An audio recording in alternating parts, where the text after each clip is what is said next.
Hi, everyone. Hi there. Hi, Dr. Saira. Hi, Jena. I'm so excited about our topic today. Oh my gosh. It's a necessary one. So important. But before we get into it, we want to tell you who we are in case this is your first time with us. So I'm Jena Marcy. I'm a couples therapist. And I'm Dr. Saira, and I am a transpersonal counselor, psychotherapist, something like that. And we are amazing friends. Great friends who help people solve their problems. Yes, we do. Yeah. We are actually just talking about cross-referring our friends to each other because we can't actually see our own friends as clients, so then we pass off our friends to each other. It's true. It works really well. Works really well. But we can never have, like, big gatherings. No, because you can't really have your clients at your party. Therapist problems. Therapist problems. Yeah. Anyway, today we're talking about, today is your day to say, no thanks. No thanks. And, hell yeah. So saying no and saying yes, how do you do that? How do you do that with integrity? How do you do that with honesty to yourself? How do you do that in a way that's not going to, like, feel weird to the people around you? Yeah, you want to do it in a way that makes you feel good and also makes them feel okay about you saying no to them and great about you saying yes to them. Mm-hmm. So I'm very good at saying yes. Hell yes to life in general, and this is like a new thing as well, right? But I've started like to be how really, new? It's like, I would say within the last 2 years. Okay, so like forever, because I've only known you for less than that. Yes. So ever since I've known Jena, she's been amazing at saying hell yeah to everything. Oh, hell yeah. But I'm still not great at saying no. No thanks. I'm really good at saying no. She's really good. I've mastered that. Yeah. And it took some time because it wasn't easy. It's hard to say no when you're a people pleaser, when you want people to like you. Mm-hmm. It's easier to just say yes and say, okay, well, I don't really want to do this, but I'll do it because I don't want to let anybody down. I don't want to disappoint anybody. I don't want to feel guilty. Yes. So I'll just say yes.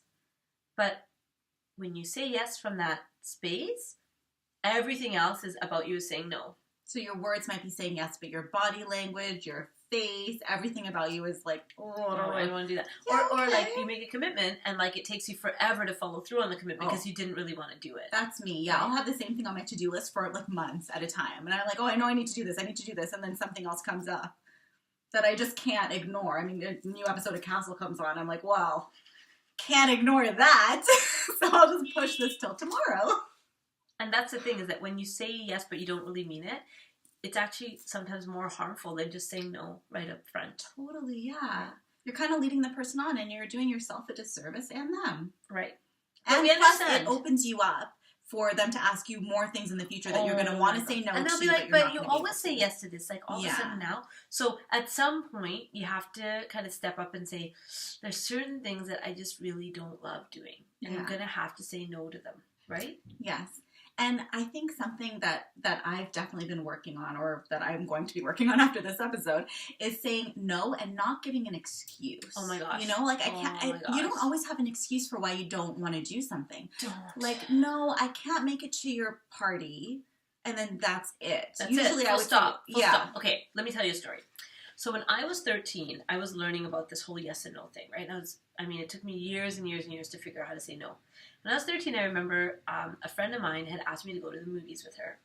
And I didn't really, you know those friends when you have when you're 13, when you're just friends because you kind of like live in the same neighborhood or something, but you're not really friends, you're just kind of thrown together by geography. Mm-hmm. So it's one of those kind of situations. And I didn't really want to go to the movies with her. I wanted to see the movie, but not with her. So it's kind of one of those, right? It's kind of awkward. Like, how do you cope with that? So I said to her, I'm like, you know what? I really can't afford to go to the movies right now. That was my reason. It was like, and she's like, oh no, we'll go on like Toonie Tuesday, and we'll go really on the cheap day.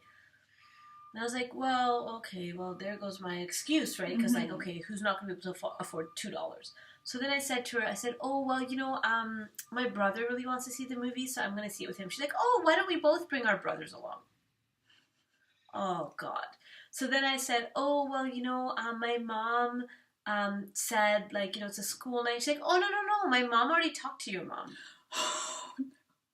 So, like, every kind of lie excuse I was trying to come up with, like, she had it nailed. Like, she knew what she wanted, and she was going to get me to say yes. And I needed to just be able to say, no thanks. No thanks. No thanks. Like, thank you so much for your offer, but no. And that's a difficult thing. It's hard. It's really hard when you're 13. Right? Don't do it when you're 13. It's really hard. But as a grown woman, there are times, the exact same thing, right? A girlfriend of mine wanted to, it happened with my sister. My sister wanted to take us to see Finding Dory, right? To take me and my kids. It would have been so much fun. But then, one night, we were like, there was nothing to do, and my husband was like, let's go to the drive-in movie theater and see what's playing there. What was playing? Finding Dory. So I had to call my sister, and I'm like, girl, I really want to see Finding Dory with you, but I kind of want to go to the drive-in theater more. I love you so much. What you going to say? And she was like, all right, here's the deal. You can go to the movie, but you better come again with me. I'm like, deal, done. Signed and delivered. So you went and saw it twice. I saw it twice. Good. Right? I did what I wanted to. I went to the drive-in, which I wanted to do. I wanted my kids to have that experience. I also really wanted to see that movie with my sister, so I did both. Yeah. Right? But I kind of said no to her in a way because we were supposed to see it together first. Yeah. But I didn't feel guilty and I didn't feel bad because everybody ended up okay. And you were very open with her about what you wanted and why. And it wasn't like you didn't want to see her. You didn't want to see the movie with her. No. It was like a different thing. It was like something else. And here's the thing, I think sometimes when saying no is you have to kind of think about, are you being flaky? Right? Yeah. So for a long time, I would say yes to things that I didn't want to do. Yes. And then at the last minute cancel. So now I'm like this flaky friend who's never going to follow through on anything. And that doesn't align with your values at all. Because you're not a flaky person. But you say yes to everyone to be liked. Right. But then you say no at the last minute because you really didn't want to do it. So then when it comes to knowing, okay, should I say yes or should I say no? When the offer comes to you, maybe instead of immediately jumping in and saying yes or no, you can, like if you're starting out just like me, you can say, can I think about it and get back to you? That's wonderful. Buy some time. Yeah. I'd be like, can I let you know by the end of tomorrow or by the end of the day? Yeah, because what happens with me is I will feel pressured to say yes right away. Right so now. I'll be like, oh yeah, sure, yeah, okay. And then for the rest of the day, I'm like, why did I say yes? How do I go back and say no? Am I allowed to say no? Like, what are they going to think of me? It's terrible. It's like this cycle, right? And then you're stuck doing a bunch of crap that you don't want to do. Right. And to be fair, there are some things, like as an entrepreneur, you know, and I know that sometimes there's things you just have to do. Right? Yeah. Sometimes there's like that, you know, the 72 emails in my, you know, unread emails that I have to read, right? Or like your taxes. I just like there's things that like they're not really super fun to do, but you have to do them, and so you do those things. But if you can see the big picture, like we do our taxes so that we can, you know, be in good standing with the government and all will be well. We check those emails because there might be some really critical information that we don't want to oversee, right? And it aligns with our values, right? We want to be a person who follows the law and does their taxes. We want to be a person who is available to our clients. Right. But when it comes to things that you could easily miss, it's not vital to your continued success, you can definitely say no thanks. Like, for instance, I have a friend who comes into town once in a while, and as much as I love this person, I don't always have time or desire to see them. And it feels like, oh, I'm here for 3 days, so, you know, schedule me in. And I'm kind of like, I haven't even seen my own sister for like 2 months. So, you know, like, yeah, it'd be great to catch up, but but you feel so pressured, right? Right. So I end up saying yes and just seeing them anyway. But is it super fun? It's fun. Yeah, it is fun. But at the same time, I'm thinking, you know, I have some family members that I'd really like to spend this time with as well. And like, yes, I will carve out time, but I feel pressured to. Right. Which is not something I enjoy. I don't enjoy feeling pressured to do things. I want to do things out of my heart, the goodness of my heart, because I feel like it. And the thing is, the more you just say yes without meaning it, the more people will think they can pressure you into things. Yes. Right? Yes. So it's actually up to us to set a boundary and say, you know what, not at this time. Like I was just in Calgary for a couple of weeks, right? And I know so many people in that city because I grew up there, right? And so I went there and I was expecting to be like totally overwhelmed by the amount of people I'd be visiting, and like I was kind of dreading it a little bit. Yeah. But I knew that there was 4 people I really wanted to connect with. Like they were on my list, right? I'm like, I really want to see these 4 people, and I did. And those are the only 4 people that I saw. That's awesome. So you set an intention. And I saw them multiple times. Wow. Right? So it's like, instead of seeing 12 people, I saw 4 people 3 times each. So then were there people that called you and said, Saira, we really want to see you, and you had to say no? Yeah.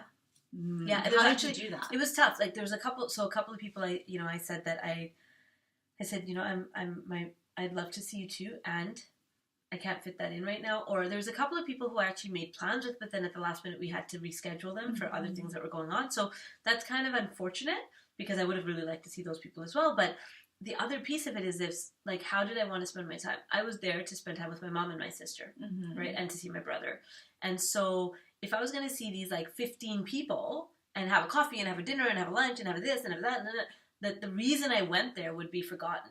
Exactly. Right? So when I said, okay, there's 4 friends I really want to see, I'm going to make time, I'm going to carve out time to see them. I actually went and saw them and we spent good time. And then I was also able to be there for the reason that I was there. Right. Which was for my family. Yes. Right? So then if someone asks you to do something and then you buy yourself that time, what you can do with the time that you've bought yourself, where you say, oh, let me get back to you and let you know, what you can do is you can think, does this really align with my values? Does this align with my priorities? Mm-hmm. Because what Saira did is she said, okay, my priority is my family right now and my friends, these 4 friends that I want to see in my family. So does seeing this other outside person for this chunk of time align with my priorities? Well, not really. And you know, it's sometimes hard to take that time because nowadays you have like your phone, right? And like your calendar's right in your phone and they're like, let me, like I do that all the time. So I'll be at like some sort of a family event or, you know, a community event and people are like, oh, can you do the speaking engagement for this day? And I'm like, hold on a sec, let me check my calendar. And I'll like look and I'll say yes. So what I've learned to do is actually, even though I have my phone, I'll keep it in my purse and I'll be like, you know what? Let me check my calendar and get back to you. Yes. That gives me a little bit of space to actually think about, do I want to do this thing that I'm being asked to do? Rather than am I just getting pulled into something because I'm available on that. I happen to have an open 5 hours slot, or I happen to have 2 hours open and I'm dragged into a coffee that I never wanted to say yes to in the first place. That's why I like text messages and emails better than talking on the phone. Because when people get me on the phone, I will say yes to anything. I'll be like, now you know her kryptonite. That's why I never answer my phone. Hey, Jena, want to come clean my bathroom? Oh, yeah, okay, sure, I'll be right there. What the hell did I just do? Yeah, that would totally happen. So you gotta know your triggers, man. Yeah, man. Know your triggers. Totally. Oh my gosh, that is awesome. Get her on the phone. Yeah. Even on the phone, I'll tell people, I'll say, you know what, let me think about it and I'll get back to you by the end of the day, or I'll get back to you by tomorrow evening. You're a recovered people pleaser. Totally recovered. And I don't do it for the people pleasing aspect. I don't really care if people don't like me that much, but like there's certain people in my life that I have a really hard time saying no to. So like the average Tom, Dick, and Harry, I'll be like, oh no thanks. But if it's like someone in my family or like someone that I feel like I'm expected to say yes to, I can't. I need to have a good excuse. Because then they might think you're a bad person? No, I don't know why. They might not like you? No, I just feel like I owe them, right? Because they're my family. They've done so much for me. So there's like a tally system. It's like Jena, 25, family, 35. Yeah. So, and here's the thing about family, Jena, is that your family will always have done more for you than you did for them. Yes. Because you will never probably change your mother's diapers. Hopefully. Yeah. Right? So there's all those years that our parents did all that stuff to us. We can never, ever, no matter how much we try, pay them back for that. But it's also, like, I have 3 sisters, so it's also, I'm thinking, well, would my other sister say no to this? Well, that's the comparing. Because if I say no, and then she says yes, then I'm the bad daughter. Oh, so it's the comparing thing. Yeah. Yeah. Luckily, my family doesn't really ask me for much. They really don't. They're like, she's the youngest. They're watching this, they're like, what is she talking about? We don't ask her for anything. She's a baby. They don't ask me for anything. She asks us for stuff. But that's what happens, right? Is that, like, sometimes we think, okay, this person, they never asked me for anything. And if I say no, then 1, maybe they'll never ask for me for anything again. 2, maybe I'll get a reputation as somebody who doesn't, like, who's ungrateful or selfish or self-absorbed, right? So we have all of these stories in our head. It's not the truth. Yeah. It's just a story in your head. And if that person's going to take it that personally and make it like, oh my gosh, they don't care about me, they're not doing this, like, that's their stuff. That's their growth path. You know what I mean? So then I think the main thing is then to separate yourself from what that person thinks. Like, there's that great saying that says, whether you like me or not is not my business. What's that saying? Is that what it is? Your opinion of me is none of my business. Yeah, your opinion of me is none of my business. So it's kind of adopting that philosophy where it's like, okay, they can think whatever they want to think. A lot of people will think badly about you no matter what and will think highly of you no matter what, right? Like that's their own stuff.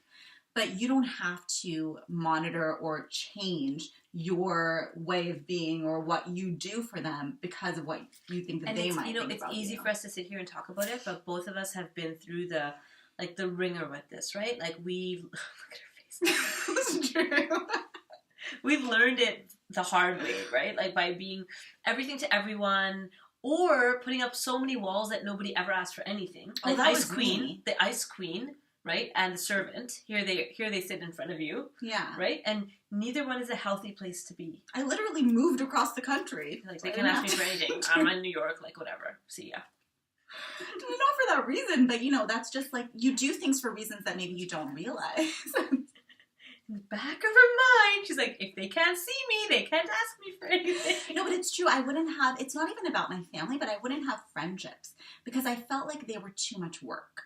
I felt like if I have a friend and they want me to do something and then I have to say no or I have to say yes to them, like I have to say yes, and then I'm going to spend so much of my time on this person, when am I going to have time for myself? So no friends. So I literally didn't have, it's only recently that I've started having friends. So what changed? Well, I realized that, firstly, I found a group that I really like, so that helps. Mm-hmm. And secondly, I realized that it's okay to just kind of be myself, and I can say yes to some things and no to some things, and I'm not really having a big problem with them. Cool. So they could be your training ground. Totally. For, like, all the other places in your life where it's hard to say no. So then I wonder if you can think of someone in your life who is a very, like, comfortable, safe space for you to practice saying no things. Saying no thanks. Yeah, and you can even let them know, like, I'm just going to practice with you. Saying no a little bit. This book, okay? It's called The Art of Extreme Self-Care. Have you heard of this book? No, I have not. Cheryl Richardson. Okay. And so it's basically 12 chapters, and every chapter is like 1 month. So for 1 month, you have to practice the technique. So what she says is read the whole book and then figure out, like, okay, month 1, I'm going to do this one, month 2, depending on what your order is. So I read the book, and I started, my first chapter that I implemented was, this month, I'm going to disappoint people. Good one. I spent the entire month of March disappointing people. Wow, how did it feel? Felt really uncomfortable. It felt really like I had a lot of guilt and a lot of regret and a lot of remorse, and I didn't die. And I didn't lose friendships, and nobody cut me off. Yeah, I just, like, people got it that, like, oh, okay, she's not able to do this thing for us. She's not going to move heaven and earth to fulfill this obligation right now. Something's come up for her, and it's okay. Did you see your relationship shift after that? Well, there were a couple of people who were, like, so disappointed, right? So let down that they've actually shifted out of my life now. Oh, wow. They don't want anything to do with me anymore. And so, okay, but that kind of was interesting too, right? That, like, oh, if I say no to one thing to you and now you've cut me off, like, what was our relationship actually standing on in the first place? Exactly. Right? So that it kind of, what I call trimming the fat in your tribe. Talk about expectations. Hey? Yeah. But I set that up, right? Because I set that up by always doing everything that they asked me to do. And so now when I say no to them, they're like, what's wrong with her? Mm-hmm. And so, that's what ended up happening. I started, like, get really lean. My tribe is getting leaner and leaner. Mm-hmm. Yeah. But it's great because, you know, as you're talking, I'm reminded of those people. Maybe you have some people in your life that are like this too, where they don't actually do anything for anyone else, but then when they do one thing for someone, it's such a huge deal. And people are like, wow, did you see they did this thing? And, like, it's, you know, it's like a huge deal. Can you imagine being one of those people that's, like, not expected to do anything for anyone? And when you do, people are like, oh, amazing. Amazing. Let's give you a medal for this one little thing that you did. But so I think that leads us to this point about comparing, right? Mm-hmm. So we have this tendency to look out into the world and say, okay, I'm better than you or I'm worse than you. Like, this is human nature. Yeah. But I think it's one of the most, like, toxic things that we do as people.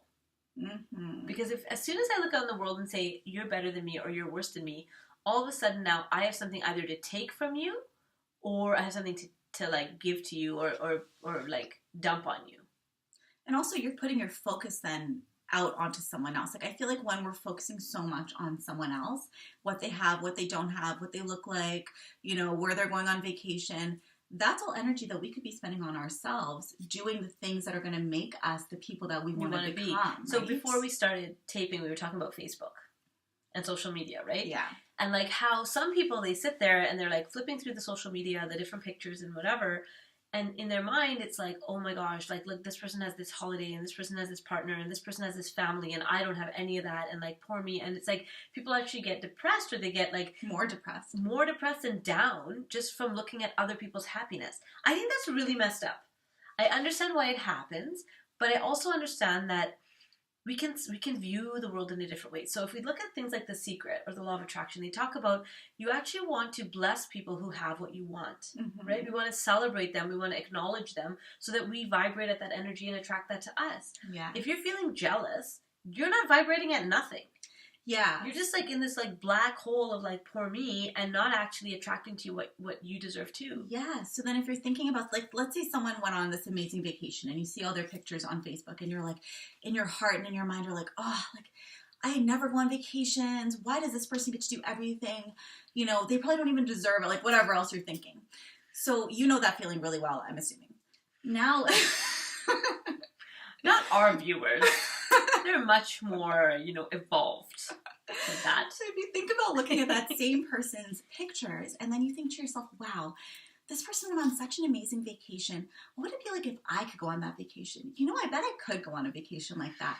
And my jealousy, because of course you're going to acknowledge that you've been a little bit jealous, is showing me that that's something that I want. It's showing me that I'm craving adventure. I'm craving something different, something out of the norm. So what can I do today to either start planning or implement some small thing in my day that makes me feel adventurous, that gives me that feeling that I'm obviously craving, you know? Exactly. So rather than using it as a place to feel bad, to use it as a place to feel inspired for your own life. And to learn something about yourself, to learn something about your desires, your wants, your needs. Because a lot of times we kind of ignore it. Like, what were you saying earlier today, that you've asked a few people in your life recently, like, what their big dreams are, and they haven't asked themselves that question in a long time. Right. We don't spend a lot of time reflecting about what we truly want. Right. So our jealousy can be an indicator that that's something that we're desiring. Want, right? Yeah. I think some people spend a lot of time figuring out what they don't want. Oh yeah, and then they focus on that. And then they get more of that because that's all they're talking about. Yeah. I don't want to be broke. I don't want to be alone. I don't want to be, stuck in this job. I don't want. And it's like, okay, so that's clear. So clear, in fact, that the universe just continues giving you more of that. Yeah, because that's all they're focused on. That's all the focus is. So what if we shifted that to say, where do I want? I actually did an exercise with my client that graduated today, where we looked at where she started, where she was today, and where she's going. Because I think it's important that even after you complete something like, therapy or a personal development, whatever, training program or leadership workshops, that you actually think about, okay, this is where I am today and I feel really good, but where am I going? Where is where am I evolving to next? What's the destination? Because honestly, the destination, let me tell you this, the destination for every single person on this planet is death. We're all getting to death. Dun, dun, dun. That's where...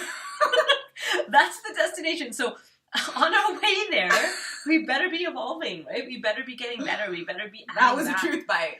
Truth bite. The destination is death. I should write that down. So like, that's it, right? We're all, and what's really inspiring to me is seeing really older people who are saying, hell yeah. Hell yeah. Like, I'm 85, but hell yeah, I'm going to try this new thing. Hell yeah. Right? I know. You see those people in, like, spin class and climbing, they're doing the grouse grind. They're, like, dancing in Zumba with me. I'm like, holy lady, you must be 72. But she's dancing. She doesn't care. Yeah. Going on awesome vacations, like, having, like, romances. Big barbecues with, like, family. And, so... And you can totally tell the people that are saying hell yes to life because they have a huge freaking smile on their face constantly. All the time. Yeah, it's like, does that person ever get sad? Of course they do. But like they have this mentality of just saying yes to life. And they have that, like, it's almost like they're allowing their own, it's going to sound so cheesy, but I'm going to say it. It's like they're letting their little light shine. Right? Oh, like Saira, yeah. No, we have this light. Like, each one of us has this capacity to shine and sparkle. And people who say hell yeah, they actually allow that sparkle, no matter what other people might think about that. And they have this kind of like the more the merrier attitude. Like you can totally... There's enough for everybody. Yes. Right? You can totally spot those people, right? Totally. They're so magnetic. You just like want to be around them all the time. Right. Yeah. So what if we could become those people? What if you could become that person? You can be that. You are that person. It just says, hell yeah. You just haven't realized it yet. Yeah. And hell yeah means, like, the reason we say it that way is because you just jump in. Like, you don't have to know all the details. You don't have to have the plan. You don't have to have, like, the flow sheet and the project proposal. Like, just go for it. Just do it. Yeah. You know what I mean? Totally. That's me, right? I'm like, okay, well, what's the flow? What's the work plan and the timelines and the deliverables? Yeah, you don't need all that. But you're getting a lot more hell yeah lately. I am. I know. Thank you. You really are. It's very inspiring. I love it. So then when an opportunity comes up, this is kind of my gauge, right? Is it going to be a hell yes opportunity? If it kind of strikes fear in me a little bit, but it's like fear, but like excitement, where I think, can I do that? Like, me? Can I do that? Mm-hmm. Then I think, hell yeah. Hell yeah. And I say, hell yeah. So it takes a little bit of courage. Oh my God, yeah. Right? It takes a little bit of stepping out of that rigmarole, like the normal humdrum life, to say, hell yeah, I could try that. Yeah. And then when you feel that fear, you have to kind of tell yourself, like sometimes if it's legitimate fear, if it's something that you're saying, oh, like if it feels kind of like it wouldn't be consistent with where you see your life going, then that's a different kind of fear than that kind of excited fear where you think, oh, could I possibly do this? Like, right. Is this really something I'm allowed to do?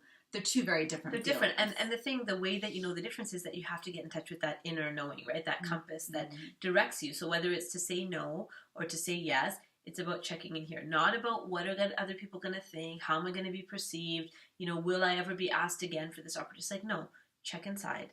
How does this feel to me? Get still. And then you'll know. The way that I was able, that's so smart, the way that I was able to identify if it was a hell yes for me or not was really through recognizing where my personal end goal is at this moment. So we all set goals for ourselves and then we reach them and we set new goals. So when you know what your current goal is, then you can kind of see, okay, well, does this thing fit in with my current goal or not? Mm-hmm. If my goal is to be adventurous, then I'm going to say hell yes to a lot of different opportunities than if my goal is to be, I don't know, feel rooted. Yes. Right? Yeah. To have a sense of rooting or belonging. Yes. Might be you might say yes to different things. Exactly, yeah. So we actually, episode 2 is today is your day to set a goal. So you can go watch that. Yes, watch that one. Yeah. Rewatch it. Rewatch. And here's the thing. We want to know from you what you want us to talk about. And some of you have been sending in your requests, so thank you so much. And we'll continue to speak about the things you want us to speak about. Yes. We would love for you to leave us a comment, share, like, spread it around, connect with us. Yeah, please email us if you have any questions or you just want to like say hi. We like to say hi. We do. Yeah, we love it. And Jena has a newsletter. And so do I on our website. So you'll see like the little website content. Join us, connect with us. And I have a workshop coming up too in February. So if you want to know more about that, these workshops are like hands-on, intense, transformational life changers, one day. Yeah, one-day events. Honestly, you will love it. I love your workshops. So if you want to join us, then join us. Yeah. If you want to be on our show, if you think we totally need to interview you, send us a request. Yes. For sure. Yes. We're going to start having one guest a month. So it could be you. Could be. And that would be awesome. We'd love to meet you. So have a great day. Today's your day to say... No thanks. No thanks. And... Hell yeah. Oh yeah. Have a good one. Bye.